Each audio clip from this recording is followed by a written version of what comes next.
god, there's so much to say about this song. Hello friends, welcome back to another Vinyl Friday, the Abbey Road Odyssey Musical Discovery Adventure Edition. We're up to my favorite song on this album, and given that this is one of my all-time favorite albums, this is pretty high up there. This is You Never Give Me Your Money. I love this song for so many reasons. I'm a big fan of a suite, as we'll find when we get to Crosby, Stills, and Nash. There are a lot of things I love about this song. I tend not to listen to lyrics so much when I'm listening to music, but I really don't even think the song needs lyrics, because it manages to communicate melancholy, nostalgia, yearning, desperation, and reckless abandon in the music alone. Like, this section has raucous energy. It's messy. It speaks of freedom, musically. I love it. Longing. Oh, that magic feeling. I know I said I don't listen to lyrics, but that really comes through. Oh, that magic feeling. Nowhere to go. Beautiful solo set against a backdrop of these incredible BVs. Backing vocals is the technical term. There's especially a bend here that I think communicates that longing. And then I think this section here is just an excellent demonstration of how much better George Harrison has gotten as a guitarist. His technique is so great. Like, when you listen to some of their earlier songs, his solos kind of plunk along in an uninteresting way. Even if melodically they're not boring, the way that he plays the guitar is quite boring. You know, like, you can phrase a guitar so that it's aggressive, or you can frame a guitar so that it's gentle, and you can play a bend, or you can play a bend with a touch of vibrato at the end, so that it sort of mimics a human voice.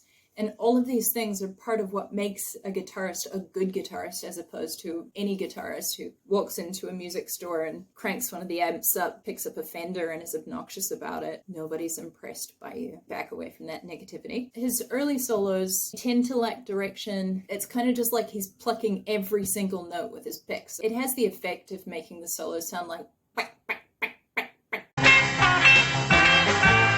just sort of juvenile. The guitarist. He's emotive in his playing now. Once he told it to weep, he got much better as a guitarist.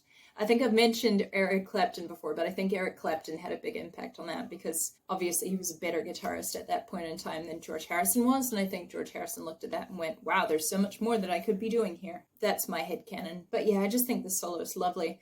When I was about 14, which is when I was really getting into this album, I had this massive unrequited crush on someone. I used to lie in bed at night and listen to this solo and think about how George Harrison's guitar really got the degree of angst that I was experiencing at that point in time. It was a bad time.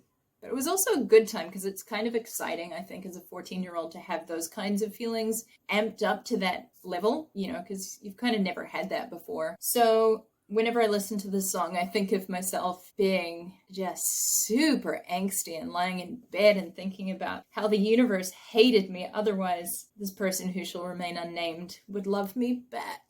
So one of the things that I like about this song, it's amazing how difficult it can be to nail down a thing that you like about something that feels like it's a part of you. Whereas with like Come Together or some of the other ones, it was a bit more obvious because I'm a bit more detached from them. This song, it's surprisingly difficult to put to words exactly what it is that I love about it, which reminds me of a story. When I was at university, I double majored in English literature and Spanish, but I took every music paper that I could outside of the confines of my English and Spanish papers. One of the papers that I took was called Western Music Back to the Beatles or something like that. And I was so excited to get to the Beatles because I was going to write the best paper of my life on the Beatles. And that was my lowest mark for all of the assignments that I ever turned in at university. I got a C on my Beatles paper. And I think it's specifically for this reason, that there was so much about them that were a part of me that I couldn't articulate what they were doing that was so good. I think I spent 2,500 words going, they're just great though, you know? They're just great. They're just really good at what they do. That's why they're good, because they're good. I love them. I probably deserved the C. Ouch, my toes. Okay, so the thing that I was was going to say that I love about this song, or a thing that I was going to say that I love about this song, because there are too many things to enumerate, is that Paul uses his voice really differently at different points of the suite. Like in the first part, it's very sort of earnest and sweet. He sounds really vulnerable.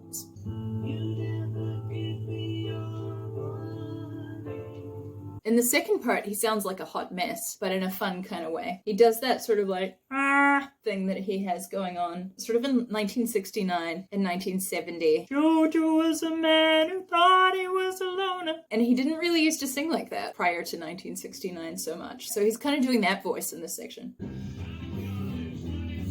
Honky tonk piano adds a whole lot to the feeling of chaos in this section. In this last section, his voice is so much heavier than it was in the beginning of the song, especially around the Came True Today section. It's such a beautiful song. And also, the syncopation in that section is great too. Step on the gas and wipe that tear away. It's very catchy. You can write a catchy song, this Paul. I think that's one of the things that's so great about this song, though, is that this isn't just one of his catchy songs. This isn't When I'm 64. There's a real profundity to this song. Maybe it's because he's letting us in. He seems to be very guarded, both in his public persona and in his songwriting, about his personal experience and his feelings, and this song is full of Paul's feels. So we've got, like, Paul doing his really heavy voice.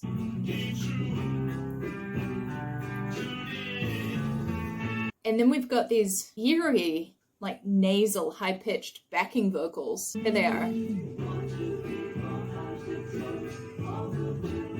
Yeah. That's beautiful. One of the reasons they're so eerie is that they're clashing with these very adult themes, this very adult voice, this very mature Beatles music, and they're sing-song. They're almost like a nursery rhyme, but a really ominous one. Meanwhile, George is killing it on guitar. I say that word funny. I was looking at one of the earlier episodes. I said that word, and I was like, wow, I didn't know that I said that word like that. That's not how it's meant to be pronounced. Guitar. Anyway, this is a really good example of how George has grown as a guitarist. George arpeggios. Okay, listen to the vibrato.